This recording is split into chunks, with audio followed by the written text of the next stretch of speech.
Hey guys, this is Mario from shockingfit.com. I am here in Prague, Czech Republic. It's a nice little day here and it's a beautiful city, great atmosphere. If you've ever been here, you probably have sympathy for me from being surrounded by so many amazing restaurants, really good places to chill out, to have some fun, to check out some really good food. And that kind of brings me to the topic of today's video, which is how to avoid overeating.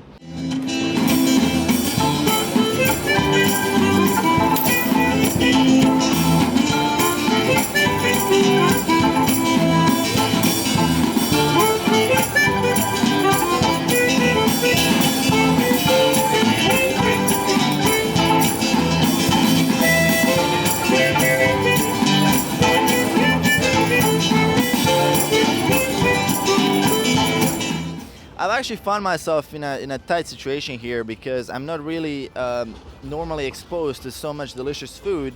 And I was thinking, okay, why not make a video about this topic? Because I'm sure that if you ever dieted yourself, if you're dieting right now, you reached a point where you had issue with overeating and sometimes, and we're just getting into those binges, getting into those issues when you really just have that craving and you don't know what is the reason for it, you know. It's very easy for us to say, for example, it's all calories in, calories out, right? Fuck everything. We just need to eat a little bit less, exercise a little bit more to create that calorie deficit, and we're gonna be losing fat. I mean, it sounds simple, but the problem is actually implementing that when your body starts breaking down, and when you start losing that willpower, and when you start getting exposed to so many good stimulants, that you actually have to say no to food that is being given to you daily and with all the abundance. I mean, it's a bit hard and we tend to overeat. So I want to dive a little bit into the causes and the actual things that I think that make a big difference when it comes to overeating, that are kind of pushing you toward it. So the thing number one, I would say, especially being here, I mean, even in your city, in your town, if you go to a supermarket, you don't even have to be in Prague, you're being marketed to and advertised to every single day to eat more, right? There's 50% off on a special of an ice cream, you know, there's a 30% off on nachos or something, you know. There's so much good food around us. There's so much good marketing on Google, on Facebook, on getting your emails. Like, all of this marketing is pretty much sending you cues all the time to overeat. You know, you need to try this, you need to try that. You're kind of missing out if you don't try all this good food. And yet that could be one of the causes where I think that kind of pushes me to overeat, because if I find myself in an environment, no matter how much willpower I have, I will still not be able to resist all the temptations. The thing number two is, I would say that the general abundance of the world we live in today is definitely pushing us to overeat. I mean, I can't imagine a caveman ever being exposed to an environment like this. Maybe if he accidentally stumbled upon a big pile of honey somewhere, or some kind of a fruit tree, that he had that ability to say, okay, fuck it, I'm just gonna eat all of this, you know, I'm gonna binge today. But it's actually not very common that he's found in that scenario every single day of his life, where we are right now in the modern time, right? There's so much abundance. You don't have to be rich. You don't even have to, I mean, think about it. How long do you actually need to walk in a supermarket or to away from your home to stumble upon a place where you can buy something that is very tasty? I'm assuming that it's not very long if you're living in any city in a civilized world, or even if you're in a small village where I, for example, come from. There's always a shop which is 10 minutes walking where I can find all the delicious sweets that are very affordable. I don't have to be rich to get that. And even as a little kid, I remember I would run there and I would spend my allowance to buy some of these foods. So it's a very easy thing. So that would be like the reason number two. The reason number three is what I would say is the general stress that we're exposed to. I mean, it's very hard for us not to be under stress in today's environment. We have so much pressure put on us, you know, our work, our friends, our family, every single person is kind of relying on us to produce and for us to actually keep working and delivering and being active and participating. And there's only 24 hours in a day, right? So the first thing we cut down is sleep, which kind of creates a little bit more which creates a little bit more stress, and it just leads us on a very bad spiral where we're kind of fighting against time, which we can never get enough of time, right? So we usually tend up getting even more stressed because we're put in that scenario where we where we have to deliver, and there's always some tight deadline that you have to meet.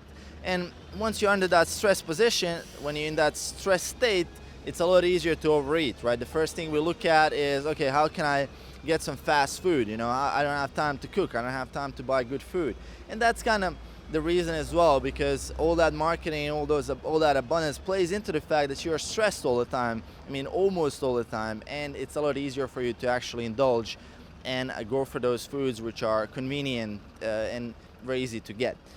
That would be the kind of the three cues that I would say the main things that really push us to overeat in today's age. And besides that, I would want to go deep a little bit into what actually happens on a body level, on a hormonal level, because there's a few systems in your body that are supposed to prevent you from overeating, which most people are not even aware of, right? And it's funny, we have all these obesity problems, but what if I told you right now that there's a system in your brain that is actually supposed to prevent you from ever getting excess fat? There's a system, there's a hormone in your body working right now that is telling your body, okay, you need to stop eating. You have enough fat, you have enough storage. It's very hard to believe that if we look at the 65% obesity rates in the America. I think the stats are from the United States. It's very hard for us to believe that there's an actual system in your brain that is supposed to help you out with this, right? But we kind of screwed up the system along the way somewhere. So, beside your environment, there's a few mechanisms that are naturally in place in your body that are supposed to help you out with this, to help you with maintaining your body fat level, helping you regulate your levels of leanness, how lean you can get, how lean you can maintain, when it's the time to gain fat, when it's time to lose fat. This stuff actually exists in your brain. There's a few things that are supposed to help you actually, but we kind of broke them in the modern age. And we weren't even aware of this stuff. Basically, it was discovered in the 1990s, specifically in 1994. We discovered a hormone called leptin, which is the primary hormone for regulating our body fat levels and our hunger levels and how much fat we can actually burn. The way the hormone works pretty much is it is supposed to help you out during the times when you have enough abundance of food, and during the times where you don't have enough food. It is supposed to regulate and help you tap into those fat reserves to pretty much help you survive. So during the good times, for example, when you have an abundance of food, when you have a lot of food, this hormone is very high. Like, it's sending the signal to your body, okay, we have enough fat, we're good, we have enough food, we have abundance of food, it's time to speed up the metabolism a little bit, oxidize this fat, use it for energy. It's pretty much good, right? During the times where the caveman or the primal man didn't have enough food, this hormone actually goes down and it promotes hunger. It actually stops fat burning, it puts the body into survival mode, and your metabolism slows down a little bit. So this thing is supposed to pretty much help you survive during the periods where you don't have enough food, and it stimulates you to seek out more food. And that is a concept that our brain uses to figure out what your state of your body actually is. Because the brain doesn't work the same way you think it does. It doesn't respond to how you look in the mirror. It doesn't care if you see your abs or you don't see your abs. It responds by using hormones, and this leptin is just one of the 100 hormones that are actually circulating your body at all points of time while you're alive. So the leptin hormone is what we kind of screwed up in the modern age with the way we eat. And something that we did create is called a state of leptin resistance. Leptin resistance is a state where you actually have enough fat, but as your body sends those signals to your brain, okay, I have enough fat, I have enough weight, the brain, the receptor in your brain that is supposed to respond to that actually has resistance, and it's overstimulated, and it's not reacting the way it should be reacting by increasing your metabolism, helping you take off that fat, helping you oxidize that fat. So it's not working. So where did we screw this up? Like, how did we screw this up actually? So here's a few causes of what actually happens to make that leptin resistance happen for someone, and to put us in that very bad spiral where we are constantly being signaled that we have to eat more while we still have that high body fat level. So it kind of makes you more and more fat and creates insulin resistance, so that also makes you even more fat. So it's a very bad cycle we get into, and here's a few causes of what actually happens here. So the first thing is we have an abundance of processed food around us, right? And this processed food, if it is the main component of your diet, if your diet is mainly consisting of 60 to 80% of processed food, you will create leptin resistance by increased inflammation, increased addiction to eating even more processed food, which is a very common thing. I actually read a study recently that said that Oreos are more addicting than cocaine. So look out, Oreo eaters, Oreo lovers. You're actually almost as a cocaine addict. As far as the general consensus of processed food is, you can gain or lose weight while having processed food in your diet, but it's a lot harder because these foods have very low nutritional value. They don't keep you full. They are kind of addicting, so that formula that hits your levels of addiction is the really sweet spot between having enough fat and enough sugar and enough salt. It really stimulates that hunger and keeps you wanting more and more, which also plays into the role of leptin resistance, which also fuels you wanting more and more. So it's kind of that vicious cycle that we end up in, and it's very hard to get out of that. So the first step of getting out of that vicious cycle would be to slowly start replacing your processed food in your diet with wholesome whole foods, with nutritious, very high dense foods that promote being very appetite suppressant, high protein diets, for example, with a lot of veggies. They stimulate your body in a way that your gut sends a signal to your brain. Even despite that despite that leptin and insulin resistance you have, these gut microbes, that when you have a really rich gut flora from all that soluble fiber you eat, will send a signal. The cells will send a signal to your brain saying, okay, we have enough food in our gut, we don't need to eat anything right now.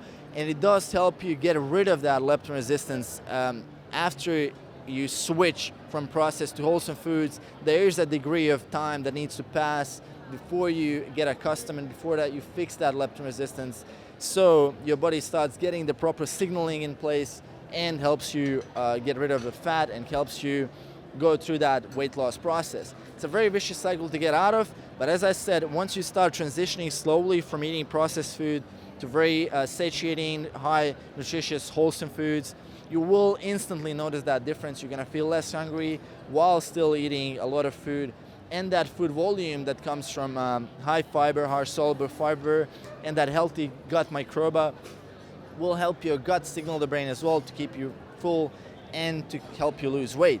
The second thing that I would say that is the major cause of this leptin resistance is the fact that we are chronically underslept. And it is said, I think it was a recent study that they did, where they found out that we have 15% less sleep today than we had about 50 years ago. Pretty much comes down to 1 night or less sleep per week, which is kind of crazy, right, when you think about it.